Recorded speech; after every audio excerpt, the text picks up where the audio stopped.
тарпы чыгышынын бир белгиси катары мен кененирээк алып айтар элем да, маселен демократия деп атат. Биз демократия деген түшүнүктүн өзүн, өзүн бузуп алдык, биз бурмалап атабыз. Же болбосо сөз эркиндиги жакшы же жаманбы? Бул жакшы. Бирок ошо сөз эркиндиги дегенди биз өзү түшүнбөй туруп бурмалап атабыз да. Кеп ушунда. Ансыңарындай митинг маданиятындагы биз так ошондой кейипке кийгиздик.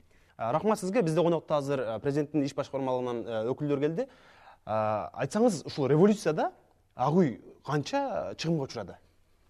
Мисалы, Бакиев кетсин деп кыйкырсак, Бакиев кеткенден кийин деле кирип алып ак үйдү талкалап, өчүбүз бар дайчы. Столдордон бери сындырып, кагаздарды жыртып, ушул өрттөө кийгенге чейин барып атпайбызбы? Шудан ак үй канча чыгым болду? Белгилүү окуядан кийин атайын комиссия түзүлүп, каржы министрлигинин баардык министрликтердин комиссия түзүлүп, ошондо жалпы чыгым ак үй боюнча 224 миллион болгон. Ушул акчага эми, мисалы, ушул акчаны эч кимдер байып кеткен жок будан. Бир канча балким балдар бакчасын куралыбы же бир мектеп курсак, канча мектеп бүтөт эле? Же болбосо ушу митингге чыгып аткан аялдардын канчасы бир үйлүү болуп калат эле? 4-5 мектеп куралабыз да, мисалы. Мектеп 60 миллион деп эсептеген өзүндө да 4 мектеп курулмак деп ойлойм. Азыркы заманбапка ылайык 4 мектеп жакшы. Туура митингби же туура эмес митингби? Мындайча айтканда, мисалы, эл жөн эле чыккан жок ал жака. Мисалы, даже если акчага чыгып атса, элдер акча үчүн ушул митингтерге чыгып атса, ошол адамдардын, значит, жумушу жок да. Жумуш ошол акча каражаттары жок. Үйүндө бала чакасы ыйлап атса, анан бирөөлөр тияк бияк деп акча берип, тыйын берип, мисалы, митингге чыгып койду атса, мамлекет күнөөлүүбү буга? Ошол эле жок, ошол эле спортсмен балдарды айтып атабыз. Мисалы, ар бир саясатчынын жанында 300 деген балдар бар, мисалы, спортсмен ар кайсы. Ошол эле балдардын жакшынакай жумуштары бар болсо, алар митингге чыкмак эмес да. Негизи жалпысынан алганда бул митинг деген негизи бир элдин булуңгурчунда болобу же жергиликтүү бир көйгөй маселелерди көтөрүп чыкчу бир механизм да. Ошол митинг аркылуу көптөгөн эл аралык тажрыйбага таянсак, бул митинг аркылуу деген жаштардын көйгөйү болобу, элдин көйгөйү болобу, ошол митингтер аркылуу мамлекеттик башкаруучуларга негизи жеткирип келет да. Анан деген менин оюмча бүгүнкү күндө болуп жаткан процесстер, могул жана айтып атпайсызбы, митинг стан деп жатат. Негизи мен ойлойм, бул деген кандайдыр бир демократиянын өнүгүшүнө кандайдыр бир бутактардын бири да. Биндиктин бардыгы адилетсиз бийликтен келип чыгат. Туура да, туурабы? Адилетсиз бийлик. Эмне үчүн 1,5 жылдан бери адилеттүү бийлик орнобой жатат? Эмне үчүн митингдер токтобой жатат, кайра күчөп жатат? Жанагы былтыркы эме боюнча айтып кетпеди, мына президенттик иш башкармасынан келип 200 канча деди? 224 миллион. Андай чыгаша барысы да болду. Мен дагы жана офисимде, мен жана митингтерге байланыштуу жок деп атпаймынбы? Ал төңкөрүштө биздин ошол борборду чогултуусунун офисте талкуулашып, ичинде компьютер, видеокамера, эч нерсе, Кыргыз Today KG деген биздин сайтыбыз бар, эч нерсени калтырып талкуулап кетти. Эмне ачкалыктан ошол оборудованияны ачка жейби аны тамак эме кылып. Бул жөнүндө талаптоочулук. Бая союз учурунда Кыргызстанда мен айтчу неизвестная республика деп атыр, митингстан деген атка. Мен тирикпи митингстан эмес. Тескерисинче Кыргызстандын эли, Кыргызстандын эме жарандык коом абдан күчтүү. Мен Өзбекстандык тууган мындай тааныштарым бар, алар бизге суктанат. Биз эркин сүйлөй албайбыз. Назарбаев деп бирдеме койчу, сен 2-3 күндөн кийин же бирдеме аштан кийин сөзсүз милицияга жооп бересиң. Атлерде эркиндик дейт. Бирок биз ошол эркиндик жанагы Капай эме Арслан мырза туура айтат. Митингтерди өткөрүү маданиятын бир аз төмөндөтүп атабыз, анан билбей атабыз. Буга дагы эле күнөөлүү чиновниктер жана митингтерди өткөрүүнү бизнеске айландырып алгандар бар. Мына мен жакында да бир митингге чыктым. Митингге чыкканда жолдон эле бир жап-жаш балдар чогулуп алып айтат: "Байке, эмки митинг качан болот? Канча бересиң? Саат канчада?" Анан канча бала алып келейин дейт. Мен айттым: "Алтыным, антпей жүр. Сен өзүңдү жүрөгүңдө үйгөн маселе болсо, чыны менен мага кошула турган болсоң, акча деп эле жөн эле келген. Акча дегенди унут" дедим. Көрдүңүзбү? Мен Токиодо жүргөндө бир митингти көргөм да. Келип бир ошол жер маселесинин сатылышына каршы алар деле кыйкырып 1 саат кыйкырышып, кайра жакшынакай болуп мусорларды өздөрүнүн пакеттери болот экен, митингге чыккандардын. Пакеттерге мусорларды телип кайра эч зыян келтирбей кайра кетип калышат экен, бир жакшынакай болуп. Бизде де ошондойбу? Сиздер да ошондой кыласыздарбы? Сиздин зыяныңыз жок. Ошондой болуш керек. Мен ошондой болушун жагдайм. Куттубек Абдуллаев: "Менин мамлекетимде күн сайын митинг болсо, албетте намыстанам.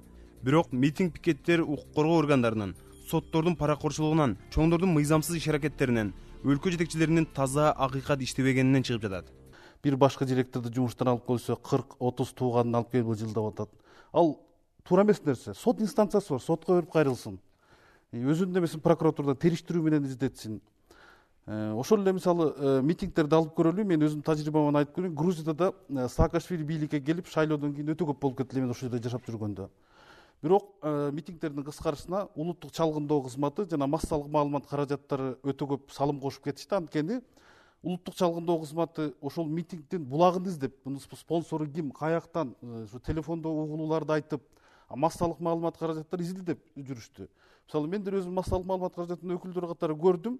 Ошол эле баягы азыр көк үй деп атпайбызбы? Мурунку жогорку кеңеш. Ошонун астында бир күнү карасаң, бир саясатчынын талабы болуп турушат. Бул калсын, кирсин аркы деп. Бизде?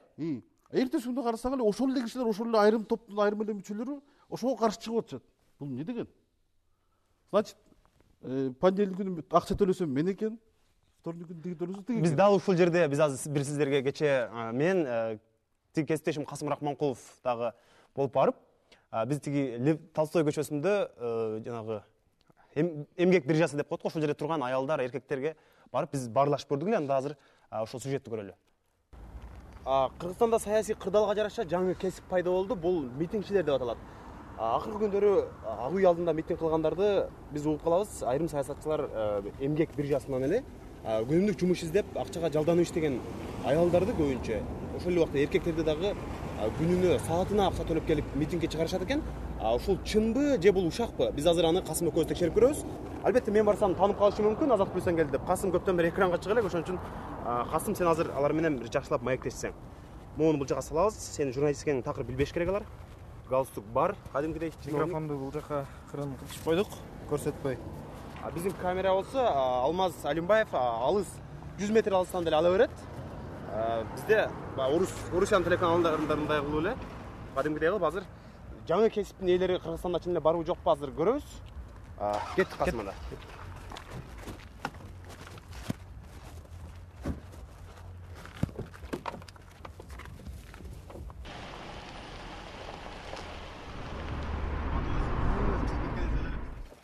Чөйүндө.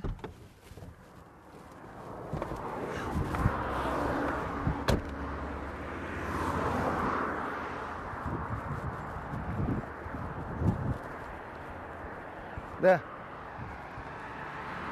Азыр брастан чалым брат, давай. Давай.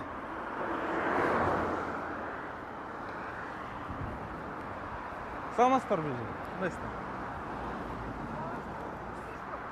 Жумуш бар, саясий деп койсо болот да. Бир акебиз бар болчу. Замминистр да.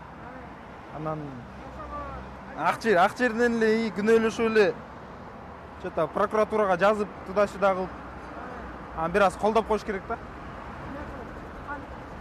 Чыгып плакаттар менен бир күн, 2 күндөй где-то.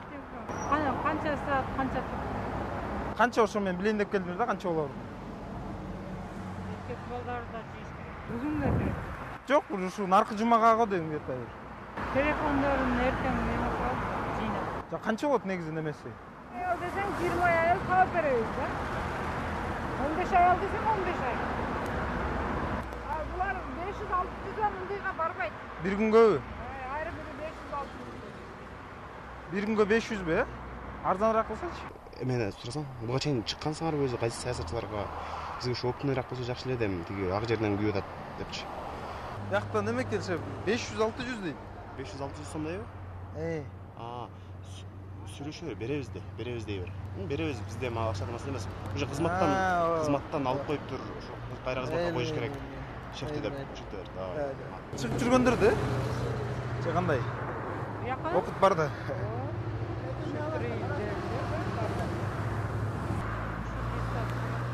Беш саат турат? Обедтери кандай? Обедти алып бериш керек бе? Качанга болсо айтсаң, алдыңга. Кечинде айтып койсоң, сен менен Кечинде айтыш керек бе?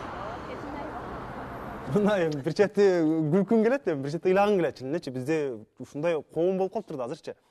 Бир чети бул кандай ыкма? Бул саясатчылардын ойлоп таппаганы жок экен чынчы. Булар эми 1-2 саясатчыны айтышты, мен азыр аттарын айтпай эле коеюн. 1-2 белгилүү эле саясатчы. Мына Өкө тең президентке коюп атат жакында. ушул экөө алып келип буларды